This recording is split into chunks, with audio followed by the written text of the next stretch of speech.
now, my little dusty group.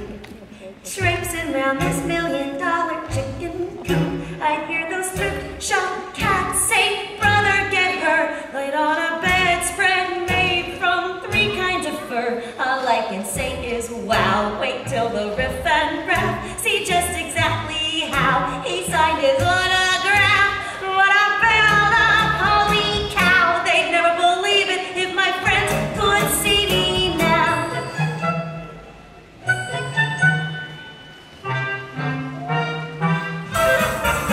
If they could see me now, along with Mr. B, who's waiting on me like he was the Mr. B.